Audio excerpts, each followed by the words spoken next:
Hello.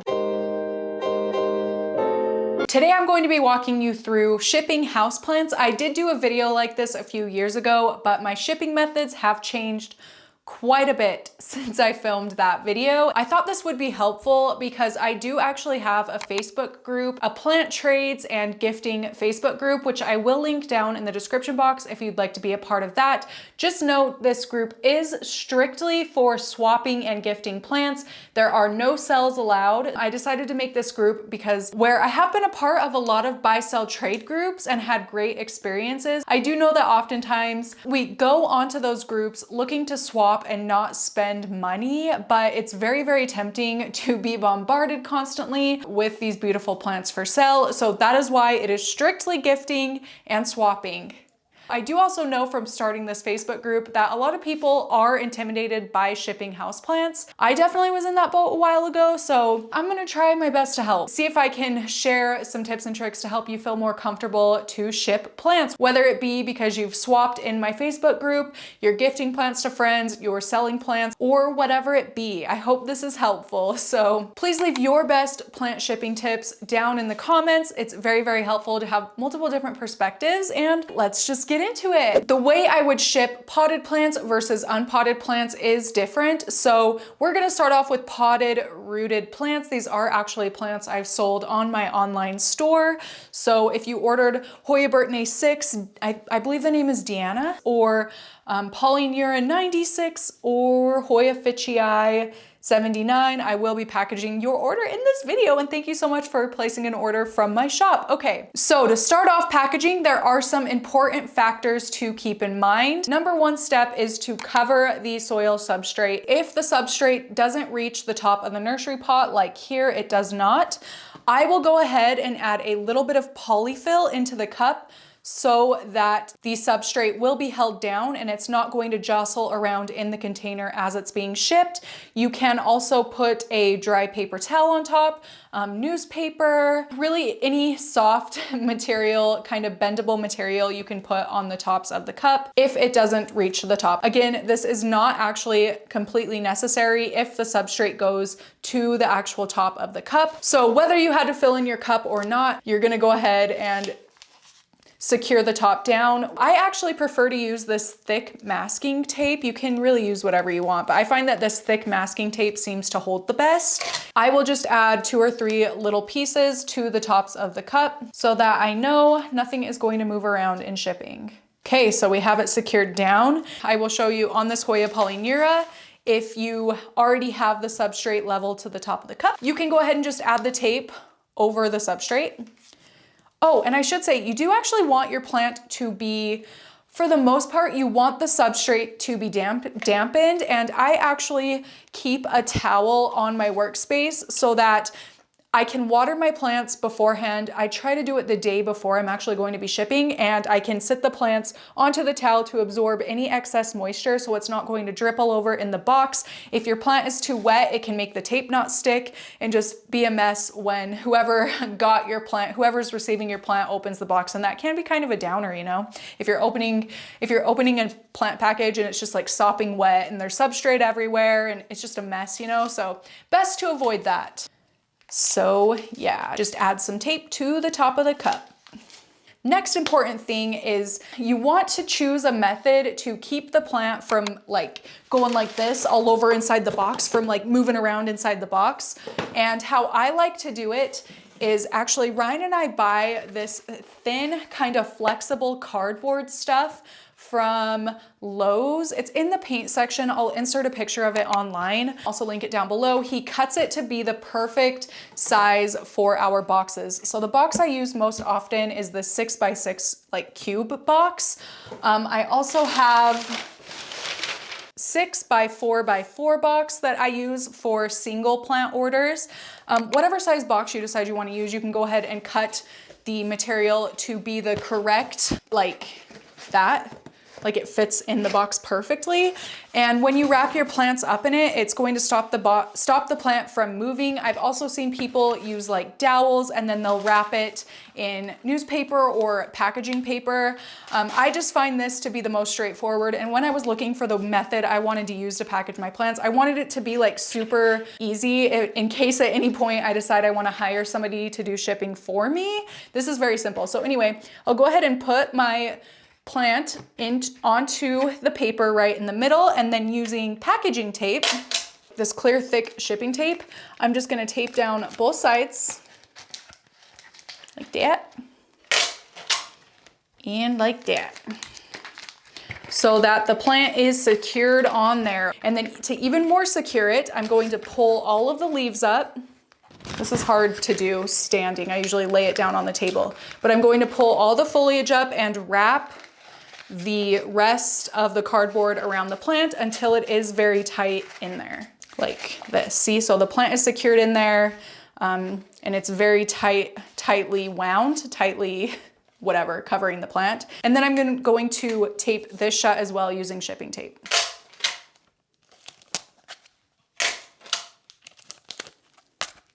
Okay, so now our plant is all tucked in there nicely. It doesn't move when I shake it. It's not going anywhere. Guess what? If it gets jostled around in the box, even if this isn't the exact size of your box, it's going to help protect the plant if it gets knocked all over the place, you know, when the postal people are throwing the boxes. Another way you can help secure the plant without having to use the painting paper is if it's a smaller plant, you can also recycle like yogurt containers or coffee cups, those plastic coffee cups that you get at the coffee shop. But you can just put it on top. Oh, this plant is a little bit too big. You can just put the second container on top of the nursery pot or whatever you're using, and then, you know, go ahead and tape it in place. Also very secure. I don't like to do this because I'm not trying to use extra plastic outside of the little cups I use for my nursery pots. If you don't want to like wrap it or put the cup on top, some people will just wrap it in, like I said, this paper, and then they'll tape it to the side of the box. And then that way you don't have to actually stuff the box with paper. I don't like to do that. That's always been kind of annoying to me, trying to get the plant off from the inside of the box as gently as possible. So I like to just do it this way, so you can like pull the plant out and then unwrap it from there. It is just all personal preference and what you have on hand. So yeah, just find what works for you. Try a few different things, see what works for you. But to help even further ensure that this plant isn't going to jostle around, I'm going to make it so that there's not there's as little wiggle room inside the box as I possibly can. So for this box, I'm going to take one sheet of shipping paper, and I'm just going to crush it inside the box so that about half of it is on the bottom of the box, and then I can wrap the plant very securely in there with the other half. So like this, just very lightly crinkled. So I'm not like compacting it as much as I can, so that there is going to be a little bit of a cushion as the plant goes through its travels to its new home. And then I'm gonna put the plant inside, crush the rest of the paper around the plant to really hold it in place.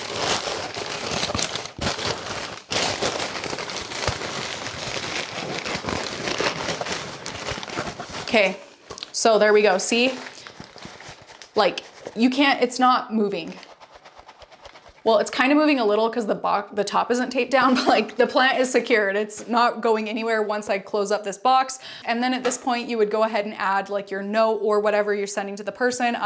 Since it's for my shop, have a thank you note with some instructions for what to do once the plant arrives, as well as a sticker. So yeah, I'll go ahead and put these in there just like this.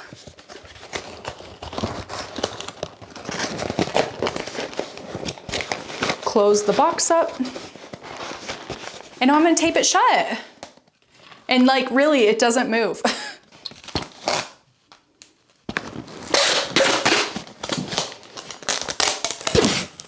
Oh no, I ran out of tape, of course.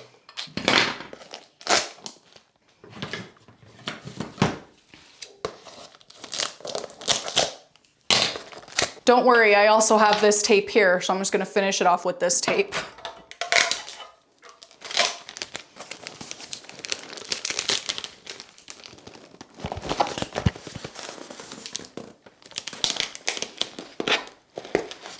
Okay, so listen.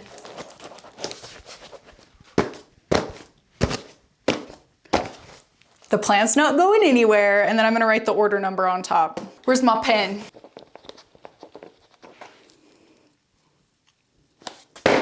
Ready to go. I personally use Pirate Ship to do my postage for these so that I can just pre-print them and dump off all of the orders at one time. Otherwise, I would be waiting at the counter forever to have the postal worker ship them. I do just use USPS and they've done a really good job for me. I usually do the 2 to 3 day shipping option. I do find that Pirate Ship is the cheaper option of the two. You just have to make sure you have a scale and weigh your package and then input the information onto Pirate Ship.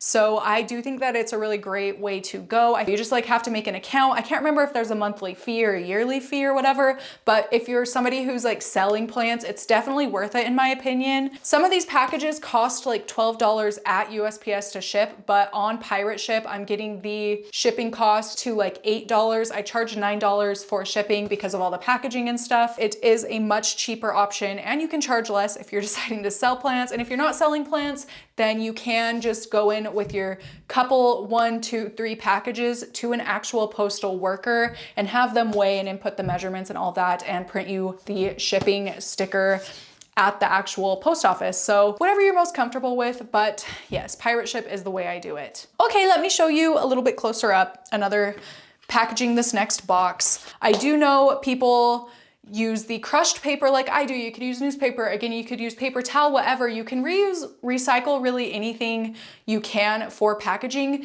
Just if like say, instead of buying this large roll of paint, I think this is like protector for when you're painting a room, if you like put it on the floor so it doesn't get everywhere.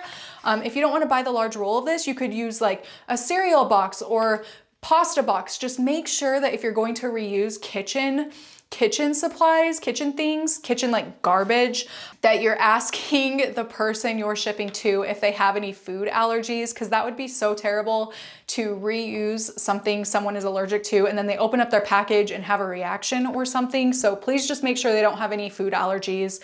Yeah, just gotta play it safe. All right, I'm gonna show you up close how I package this next order. So I do actually have a little shipping station set up in the other room that I like to ship in, but it's too dark in there and I didn't want to move all my lights to film in there right now. So we're just gonna do it here. But this is pretty much the same setup, the same kind of situation as what I have out there. So, okay, let's do this. So here we have a Hoya Ficii. I'm gonna go ahead and tape it down.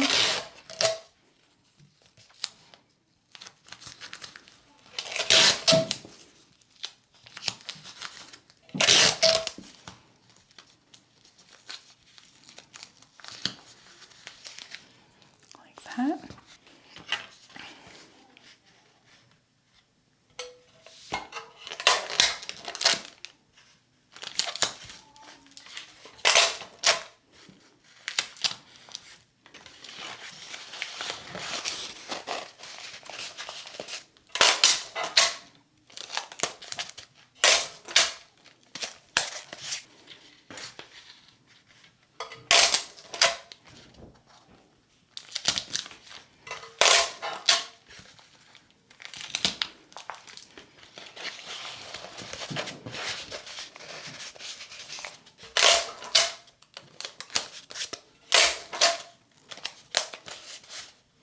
If this happens to you where the plant is a little bit too tall, it kind of depends on the plant. So sometimes if it's not something flexible like this and it has maybe some larger foliage, I would go ahead and put it in a bigger tube, in a longer tube, in a bigger box. But where this is just a very pliable stem of a Hoya, I'm just gonna gently bend it down. I'm not forcing it so that it snaps or anything, just kind of naturally letting it bend in there. And then I'll go ahead and take a little bit of the polyfill and stretch it across the top. I do just use very little. And then I will add a piece of masking tape across the top to hold it in place, just like that. Okay. For this size of box, I will need 2 pieces of paper. So I'm gonna go ahead and add one in at the bottom. Just barely crumbling it in there. Then I'm gonna add in my plants and see, it's like the perfect size so that it slides in, but it's not going to move around. Like, it holds itself in there pretty well.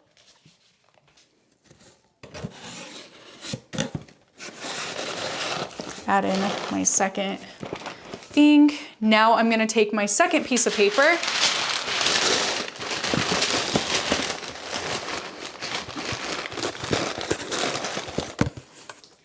and I'll add the sticker and like thank you note card thing at top. Put it shut. And normally I'd use this thing, but it ran out of tape. So for right now, I'm just gonna use my little tape roll to keep it shut.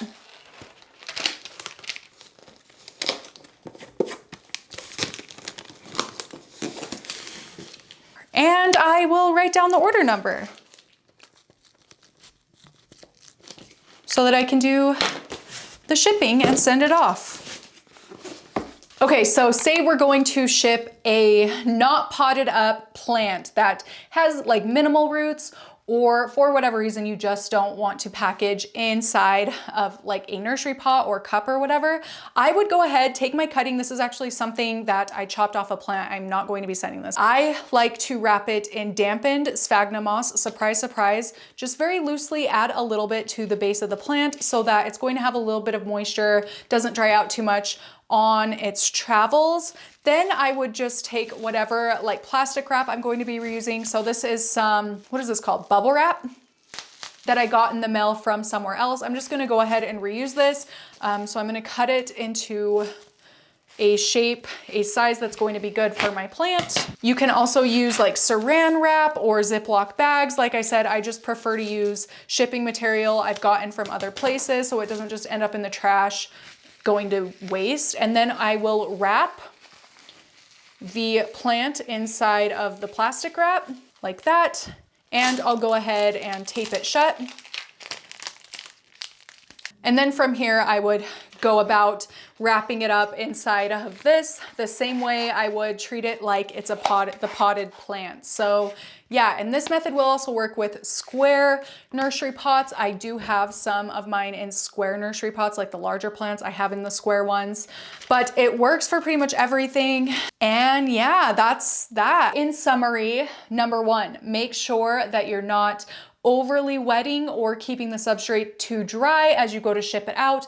Too wet, it's going to get root rot and just be sopping, make a mess in the box. Can definitely kill the plant fast if it's too wet in shipping.